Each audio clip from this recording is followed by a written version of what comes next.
পঞ্চম শ্রেণীর গণিত বই নিয়ে ধারাবাহিকভাবে আলোচনা করছি। এখন তোমাদের সাথে তার অষ্টম পৃষ্ঠা নিয়ে আলোচনা করব, ভাগ টপিক। এতদিন আমরা গুণ টপিক নিয়ে আলোচনা করেছি, এখন তোমাদের সাথে ভাগ নিয়ে আলোচনা করব। একটি বিদ্যালয়ে সুবিধাবঞ্চিত শিক্ষার্থীদের শিক্ষা উপকরণ কেনার জন্য শিক্ষকগণ 4,275 টাকা সংগ্রহ করলেন। সংগৃহীত টাকা 45 জন শিক্ষার্থীর মধ্যে সমানভাবে ভাগ করে দেওয়া হলো। প্রত্যেক শিক্ষার্থী কত টাকা করে পেল? এখানের মধ্যে আমরা যদি দেখি তাহলে আমাদের প্রত্যেকেরটা বের করতে হচ্ছে, তাহলে ভাগ করতে হবে। 4,275 টাকাকে আমরা 45 দিয়ে কী করতে হবে? ভাগ করতে হবে, কারণ 45 জনের মধ্যে সেটা ভাগ করতে হচ্ছে। তো আমরা যদি এখানে ভাগটা দেখি তাহলে 45 দিয়ে ভাগ করছি। আমি তোমাদেরকে একটা ভালো করে বুঝিয়ে দিচ্ছি, বাকিগুলো আনসার দিয়ে দিব। 45 দিয়ে যদি আমরা ভাগ করি, দেখো 45 কিন্তু যেটা আছে সংখ্যা সেটাতে আগে দেখব। তাহলে এখানে হলো 42। তো 42-এর মধ্যে তো 45 ভাগ যাবে না, তাহলে সংখ্যা আরেকটা বাড়াতে হবে। তাহলে 400 কত হচ্ছে? 27। তো এখন 427-এর মধ্যে 45 কয়বার যাবে সেটা যদি আমরা একটু ক্যালকুলেটারে গুণ করে দেখি। 45কে আমরা প্রথমে 4 দিয়ে গুণ করে দেখি। 4 দিয়ে গুণ করলে 180 আসতেছে। আমরা 45কে 8 দিয়ে গুণ করে দেখি, 360 আসতেছে। তাহলে আমাদের 45কে 9 দিয়ে গুণ করে দেখলে উত্তর চলে আসবে। 45 গুণ 9 আসলো কত? 405। তাহলে এখানে 427 আছে, তাহলে আমরা লিখতে পারবো। কিন্তু আগে আমরা 45কে 10 দিয়ে গুণ করে দেখি, তাহলে 450 চলে আসতেছে, তাহলে সেটা আমরা লিখতে পারবো না। তা আমরা কি করলাম? 9 দিয়ে গুণ করে আমরা কত লিখলাম? 405 লিখলাম। 7 থেকে 5 চলে গেলে 2, 2-এর 2 বসে যাবে। 4 থেকে 4 গেলে 0 আর বসানোর প্রয়োজন নাই। তো 22-এর মধ্যে তো 45 ভাগ যাবে না, তাই আমরা আরেকটা সংখ্যা বাড়িয়ে নিলাম। তাহলে কত আসলো? 225।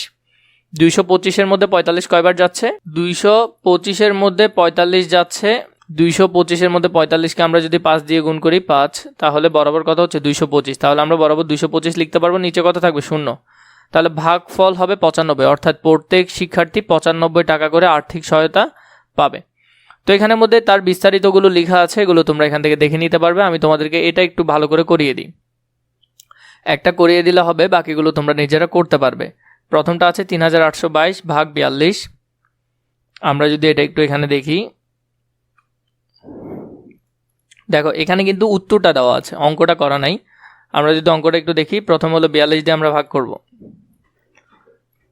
3,822, ঠিক আছে, ভাগ করি। তাহলে যদি ভাগ করা হয়, প্রথমে আমরা কত দিয়ে করলাম?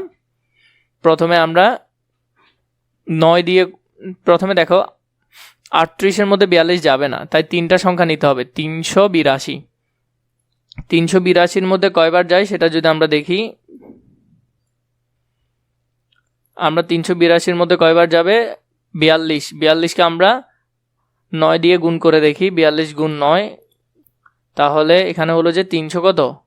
78। 10 দিয়ে গুণ করে দেখলে 42 গুণ 10, তাহলে 420 হয়ে যাবে। কিন্তু এখানে আছে কত? এখানে আছে 382, তাহলে এটা নিতে পারবো না, আমাদেরকে 9 দিয়ে করতে হবে। তাহলে আমরা এখানে 9 লিখলাম। 9-এর পর এখানে আমরা কত লিখবো? 9 হলে কত হচ্ছে? 42 গুণ 9, 378। তাহলে 378 হচ্ছে।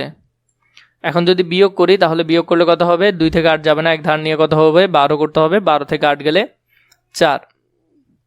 তাহলে এখানে 1 চলে গেছে, সাথে সাথে এগুলো চলে যাবে, আর এদিকে থাকবে 2। তাহলে 42-এর মধ্যে 42 কয়বার যাবে? একবার যাবে। তাহলে 42-একে 42, তাহলে নিচে থাকবে কত? 0। ঠিক আছে, তো এইভাবে করে তোমরা এটা সুন্দর করে সমাধান করতে পারবে। বাকিগুলোর আনসার আমি তোমাদেরকে দিয়ে দিচ্ছি। এখানের মধ্যে দেখো আনসার দেওয়া আছে। বাকি 3 নাম্বারটারও তোমাদের এখানে আনসার দেওয়া আছে, 4 নাম্বারটারও দেওয়া আছে। তোমাদের যদি এগুলো সুন্দর করে করিয়ে দিতে হয়, আমাকে নিশ্চয়ই কমেন্ট করে জানাবে যে প্রতিটা করে দিলে ভালো হবে। তাহলে আমি তোমাদেরকে প্রতিটা ধারাবাহিকভাবে করে দিব।